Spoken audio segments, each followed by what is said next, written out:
It was supposed to be an ordinary afternoon inside the grand lecture hall of Harvard University. Sunlight streamed through tall windows, stretching across rows of polished wooden seats. Nearly 500 students filled the room, future lawyers, scientists, economists, minds trained to analyze everything. Laptops open, notebooks ready, conversations low and confident. This was a place where knowledge lived, where ideas were measured, tested, proven. At the front of the hall stood a respected professor, calm, composed, and completely in control. His reputation alone could silence a room. Students leaned forward, expecting another sharp, intellectual lecture. But today was different, because sitting quietly off to the side was a man who didn't quite belong in this world of academic precision. No stack of books, no prepared notes, no formal posture. Just quiet presence. That man was Muhammad Ali. He looked relaxed, almost amused. Hands folded, eyes observant, taking in everything: the tone of voices, the posture of the professor, the subtle tension humming beneath polite smiles. Some students whispered, "A boxing champion here," in one of the most intellectually demanding spaces on earth. A few were excited, others skeptical, some simply confused, because this room respected credentials, titles, degrees, and whether anyone wanted to admit it or not. Many were silently wondering what a fighter could possibly teach them about knowledge. The professor adjusted his glasses and glanced toward Ali briefly, just long enough for something subtle to pass across his face. Not hostility, not curiosity, something quieter, something sharper. Judgment. The air shifted, almost imperceptibly. Conversations faded. A strange stillness settled across the hall, the kind that appears just before something important happens. No one moved, no one spoke. But something about this moment felt fragile, like a thread stretched too tight. And deep down, though no one could explain why, it felt like someone in this room was about to confuse education with intelligence in front of everyone. Where are you watching from today? Because in the next few minutes, the one sentence will change the entire room. The lecture officially began with polite applause, the kind given out of respect for tradition, not excitement. At center stage, the distinguished professor adjusted his sleeves and stepped forward with practiced authority. His voice was smooth, controlled. The voice of someone who had spent decades being listened to. He welcomed the students. He spoke briefly about excellence, discipline, and intellectual pursuit, themes familiar to everyone in the room. Then, almost casually, he gestured toward the guests seated nearby. Today's discussion, he explained, would explore different forms of achievement: academic mastery and physical mastery, theory and performance. And joining them, he said, was one of the most recognized athletes in the world, Muhammad Ali. A wave of applause followed. Respectful, curious, slightly uncertain, Ali stood, smiling warmly, acknowledging the room with relaxed confidence before taking his seat again. No speech yet, just presence. The professor nodded politely, but there was a faint tightness in his expression, almost invisible, almost dismissible, almost. He continued speaking, now shifting into analysis. He discussed the nature of intelligence, how it is measured, structured, refined. He spoke of research, of scholarship, of the discipline required to shape knowledge into something meaningful. His words were elegant, carefully chosen, layered with intellectual precision. Students nodded along, comfortable in familiar territory. Then the tone shifted subtly at first. The professor began comparing physical excellence with intellectual development. He described athletic success as impressive, yes, but rooted primarily in instinct, conditioning, repetition. He emphasized cognitive achievement as something different, something higher, something cultivated through rigorous study, reflection, and formal education. The distinction hung in the air. Some students exchanged glances. Others kept writing, though more slowly now. The professor paced slightly, warming into his argument. He spoke of universities as places where the mind is sharpened, where understanding deepens beyond surface skill, where knowledge is not merely performed but comprehended. Another glance toward Ali, polite, measured, but unmistakable. Ali sat calmly, hands resting lightly together. His expression never changed. He listened the way seasoned fighters observe opponents, not reacting, simply studying rhythm, timing, intent. The professor continued, voice gaining quiet confidence. He praised dedication in sports, but suggested that physical discipline alone could not equal intellectual refinement. That mastery of the body was admirable, yet incomplete without mastery of the mind. A few students shifted in their seats. A murmur rippled briefly, then faded. The professor smiled slightly, the controlled smile of someone certain he was making an important distinction. Then he said something that tightened the atmosphere instantly. He remarked that natural talent, no matter how extraordinary, could never replace formal education. That without structured learning, even greatness remains limited. Silence spread slowly across the hall. Ali didn't move. didn't interrupt. He simply watched. The professor stopped pacing, looked directly toward him now. Not casually, not academically, directly. And in a tone calm enough to sound reasonable, but sharp enough to cut through the entire room, he said that while the world admired champions, admiration should never be confused with intellectual authority. A pause. Then the words landed. Clear. Public, unmistakable. He referred to Ali as uneducated. 500 students sat frozen inside the lecture hall of Harvard University. Some shocked, some uncomfortable, some leaning forward, waiting. Because now everyone understood. This was no longer a lecture. It was a challenge. And for the first time since arriving, Muhammad Ali slowly rose to his feet. For a moment, no one moved. The sound of a chair shifting somewhere in the back echoed far louder than it should have. A cough was quickly suppressed. Pages stopped turning. Pens hovered mid-air above notebooks. 500 students sat inside a silence that felt heavy, watchful, charged with anticipation. He had said it. Not loudly, not angrily, but clearly enough that no one could pretend they misunderstood. Uneducated. The word lingered in the air like something physical, like smoke that refused to disappear. All eyes turned toward Ali. Some students looked uncomfortable, their posture tightening as if they had just witnessed something improper. Others leaned forward, alert, curious, almost eager. A few exchanged glances that silently asked the same question. What happens now? At the front of the hall, the professor stood completely composed. His posture remained upright, hands lightly clasped behind his back. His expression suggested calm confidence, the certainty of someone who believed he had made a logical, defensible point. From his perspective, this was an intellectual observation. A classification, a distinction between forms of achievement, nothing personal. And yet everything about the room now felt personal. Ali stood slowly, unhurried, as though the silence itself had weight and he intended to move through it carefully. His face revealed nothing. No embarrassment, no irritation, no urgency. Just attention. He looked at the professor the way a seasoned strategist studies a position on a chessboard, not reacting to the last move, but considering the entire pattern. That calmness unsettled the room more than anger ever could have. Because anger would have been predictable. Anger would have been understandable. But calmness suggested control. The professor gestured politely, inviting him to respond if he wished. His tone remained formal, academic, but something subtle had shifted. The gesture was courteous, yet edged with expectation, perhaps even confidence. As though he believed the framework of the discussion still belonged to him. Ali did not speak immediately. Instead, he looked out across the students, row after row of bright faces, future leaders, future experts, people trained to respect argument, evidence, authority. Many of them avoided his gaze. Some met it directly, curious, cautious, evaluating. A few still held faint smiles, unsure whether this moment might become entertaining or uncomfortable.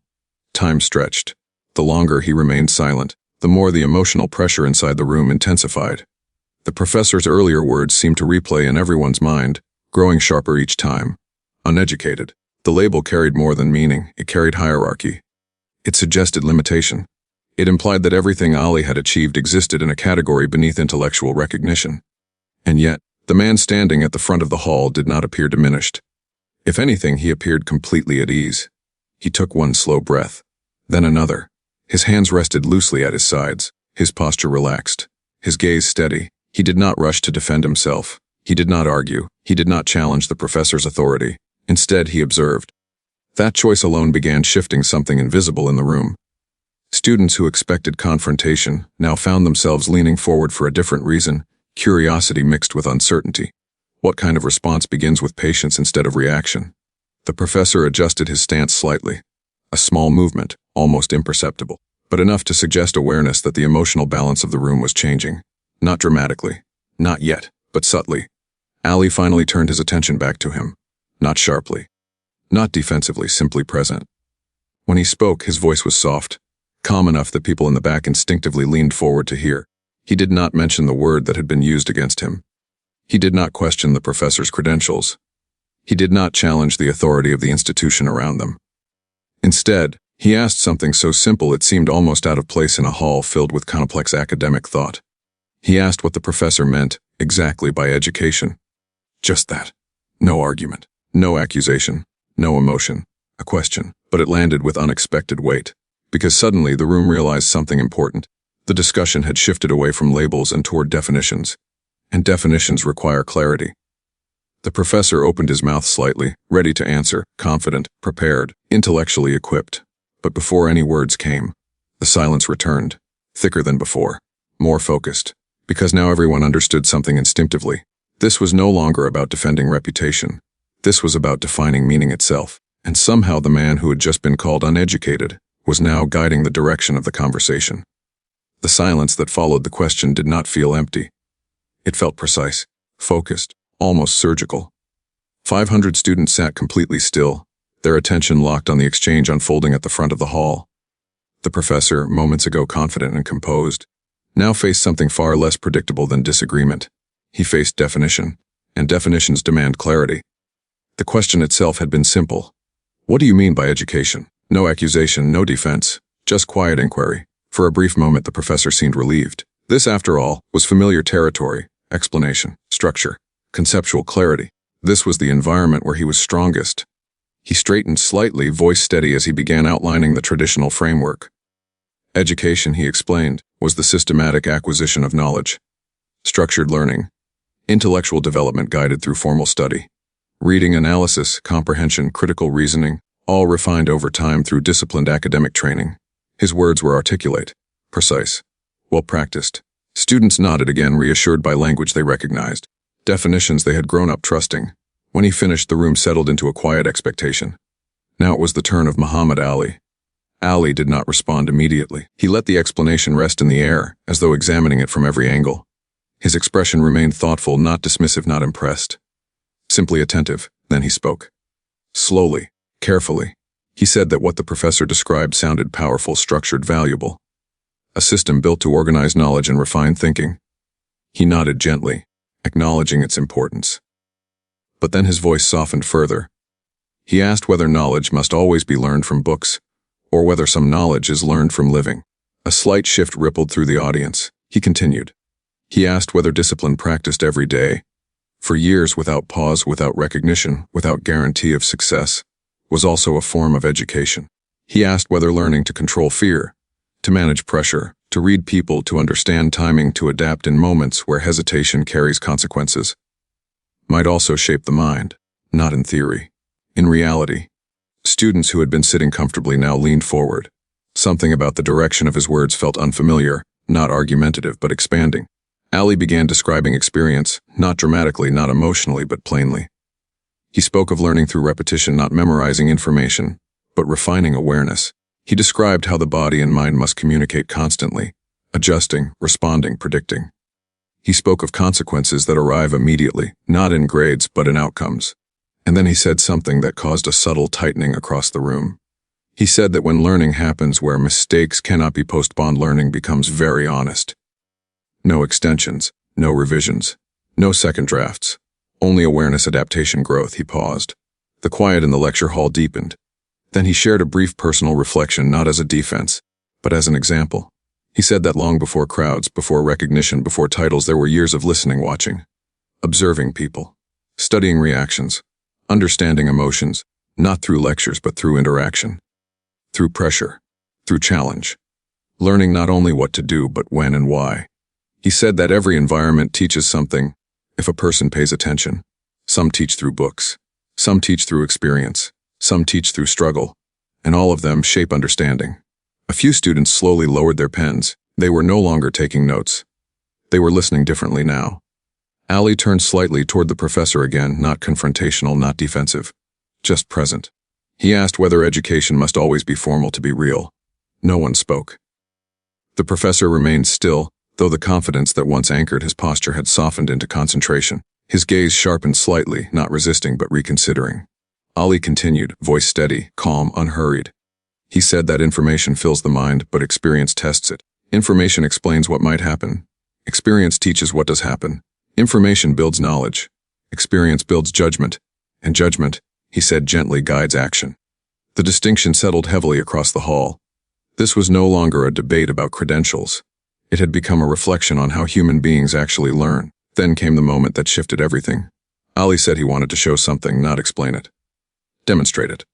Right here, right now. He turned slowly, looking out across the hundreds of students. His gaze moved from row to row, measuring attention, awareness, response. He did not rush. He allowed the anticipation to grow naturally. Curiosity replaced tension. The professor's posture changed slightly, not defensive, but alert, as though he understood that whatever happened next would not be theoretical. The room felt suspended between expectation and uncertainty.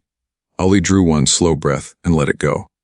Then he said quietly that sometimes the clearest lessons are not spoken. They are experienced.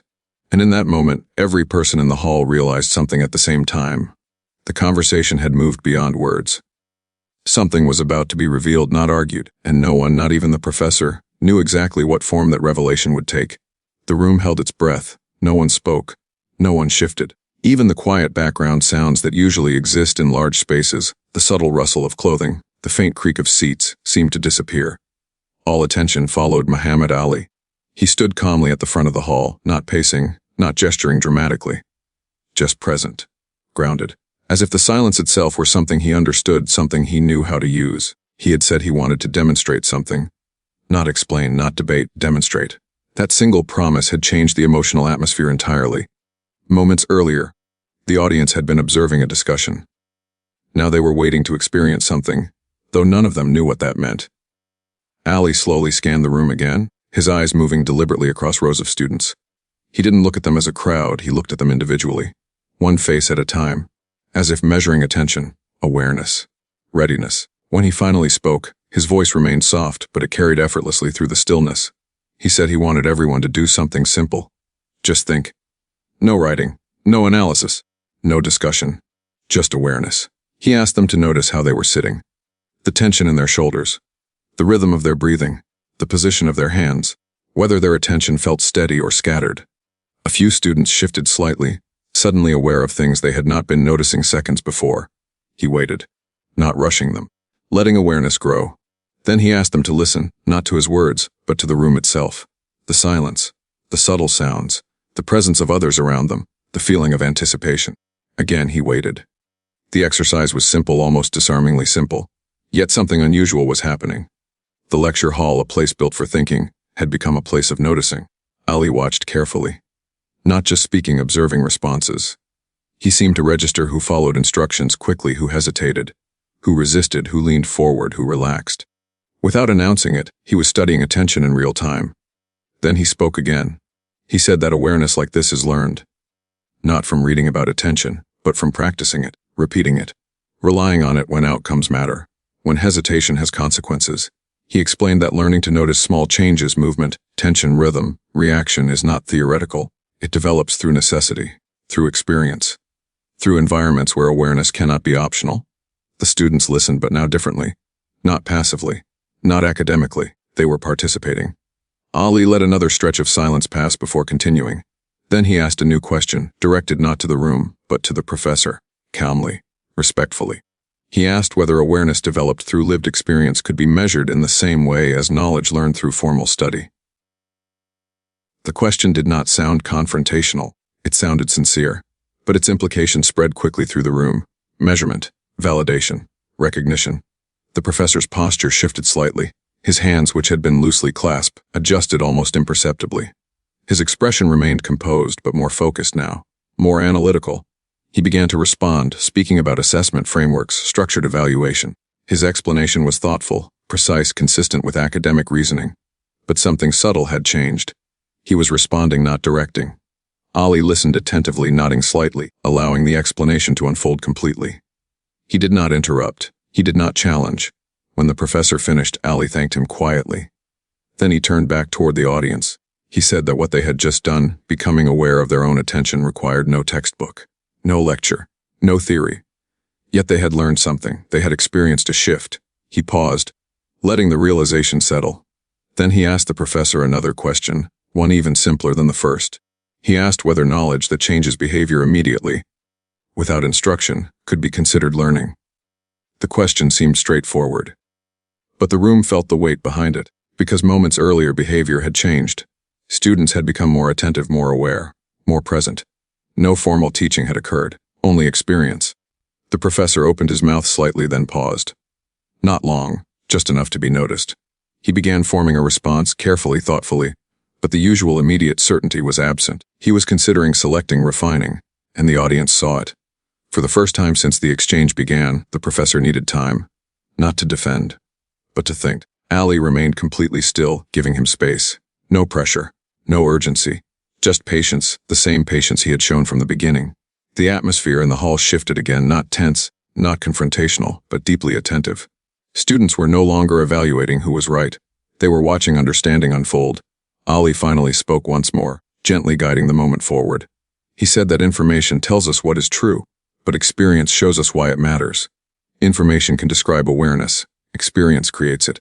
He let that distinction settle, then added one final thought, not directed at the professor alone, but at everyone present. He said that if something can change how a person sees, feels, reacts, and understands in real time without preparation, then it is learning. The sentence settled into the silence like something undeniable. No raised voice, no dramatic emphasis, just quiet clarity. And yet its impact moved through the lecture hall with unmistakable force. For several seconds, no one reacted. Not because they disagreed, but because they were processing. The kind of processing that happens when an idea doesn't just sound logical, it feels true. Students who had entered the hall prepared to observe a discussion now realized they had experienced something themselves. Their attention had shifted. Their awareness had sharpened. Their understanding of learning had expanded, not through instruction, but through participation. And that realization could not be ignored. At the front of the hall, the professor stood motionless. Not rigid, not defensive, still. His gaze remained fixed forward, but it was no longer the gaze of someone presenting knowledge. It was the gaze of someone examining it from a different angle than before. The shift in him was subtle, but unmistakable. He was not searching for a counterargument. He was reflecting. Across the audience, small reactions began appearing. A student slowly leaned back, eyes unfocused in thought. Another lowered their notebook completely, no longer pretending to record information, simply absorbing the moment. Someone near the front nodded almost unconsciously. No one spoke. No one needed to. The meaning of what had just occurred was spreading quietly, person by person. At the center of it all stood Muhammad Ali, relaxed, patient, giving the room space to arrive at understanding on its own. He did not claim victory. He did not summarize his point. He did not push for acknowledgement. He simply waited. That restraint carried its own kind of authority, the authority of someone who trusts that truth, once experienced, does not require persuasion. The professor finally moved. Slowly, he inhaled a measured breath, then stepped forward slightly. His posture remained dignified, but the energy around him had changed. The earlier certainty that had defined his tone was gone. In its place was something quieter. Consideration. He looked at Ali not as an opponent, not as a subject of discussion, but as a participant in something shared. When he spoke, his voice remained steady but softer. He acknowledged that what had just occurred in the room had not followed traditional academic structure. There had been no lecture, no framework, no formal progression of ideas, and yet something had been learned. Not abstractly, directly. He paused, choosing his next words carefully. The precision of a scholar now guided by genuine reflection rather than intellectual defense. He said that structured education provides language models and systems that help people organize understanding. It builds foundations. It refines reasoning. It allows knowledge to be communicated, preserved, and expanded. But, he admitted, experience does something different. Experience transforms knowledge into awareness. It tests ideas against reality. It reveals which understanding holds and which dissolves under pressure. The room listened in complete stillness. This was not concession. It was recognition. The professor turned slightly, addressing the students now. He said that what they had witnessed was not a rejection of education, but an expansion of it. A reminder that learning is not confined to institutions, methods, or credentials. It occurs wherever attention meets experience, where awareness meets consequence, where understanding moves from theory into action. The distinction was subtle, but profound, and everyone in the hall felt it. He turned back toward Ali. For a moment, neither man spoke. The silence between them held no tension now, only clarity. The kind of clarity that emerges when two perspectives, once separated by assumption, find common ground through recognition. The professor gave a small, respectful nod. Not ceremonial, not performative, genuine.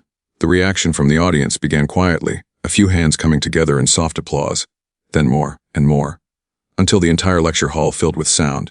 But it was not loud celebration. It was acknowledgement. 500 students rising into a shared understanding that something meaningful had just taken place. Something beyond argument, beyond status, beyond labels. Applause for insight, for humility, for the expansion of perspective. Ali did not react dramatically. He did not bow. He did not gesture. He simply stood calmly, receiving the moment with the same composure he had carried from the beginning. When the applause gradually softened, he spoke one final time. His voice remained gentle, almost conversational. Yet every word reached the farthest corners of the hall. He said that learning is not measured only by what a person knows, but by how they change. He said that information fills the mind, but experience shapes the way the mind responds. And then he offered a single sentence, simple enough to be understood instantly, deep enough to be remembered long after the room emptied. He said, "Education teaches us how to think. Life teaches us when it matters." No one moved. No one needed explanation. The meaning settled naturally, like something recognized rather than discovered. Students looked at one another, aware that they had just witnessed something rare. Not the triumph of one perspective over another, but the merging of both into something larger. The professor remained still, thoughtful, composed, but visibly changed. Not diminished, not corrected, expanded. And the lecture hall, once a place of structured knowledge alone, had become for a brief moment something more. A place where understanding had been experienced, not just discussed. A place where definition had given way to realization. A place where the word education had quietly grown wider than it had been before. And long after the applause faded, that widening remained. The energy in the lecture hall had shifted entirely. What began as a tense confrontation had transformed into a moment of reflection, awareness, and understanding. 500 students sat quietly, absorbing the significance of what had just unfolded. Some leaned back in their seats, eyes distant in thought. Others stared forward, replaying Ali's words in their minds, grasping for their deeper meaning. A subtle hush lingered, the kind that occurs when people realize they have just witnessed something extraordinary. Ali stood at the front of the hall, his posture relaxed, his expression calm yet undeniably commanding. He did not raise his voice, nor did he gesture to claim dominance. Instead, he radiated the quiet confidence of someone who knows the weight of experience, of someone who understands the difference between authority, earned through titles, and respect earned through presence. He allowed the room to settle into a reflective stillness, letting the impact of his demonstration sink in naturally. He began speaking, his voice soft but firm, addressing the students and the professor alike. "Education is a powerful tool," he said, "but it is not the only one. Knowledge is valuable, but wisdom requires understanding how to apply that knowledge in the real world. It is shaped not only by what you read, but by what you live. Every decision, every challenge, every failure teaches something that no book ever could." The professor, standing nearby, nodded slowly, clearly processing the truth in Ali's words. For decades, he had relied on academic structures, formal credentials, and rigorous training to define authority and knowledge. And yet, in this room, Ali had shown that there are lessons that transcend degrees and accolades, lessons that require presence, observation, and engagement with life itself. The acknowledgement in the professor's gaze was subtle, but profound. He understood that respect and recognition are not limited to traditional measures of intelligence. Ali continued, shifting his attention to the students. "You may sit in classrooms, surrounded by textbooks and lectures, and learn about strategy, psychology, or leadership. But until you experience pressure, until you are forced to adapt and respond in real time, your understanding remains incomplete. True learning happens when knowledge meets action." His words were simple, yet their weight reverberated through the room. Each student felt as if they were being spoken to directly, challenged to consider the boundaries of their own education. He paused briefly, letting the silence fill the space.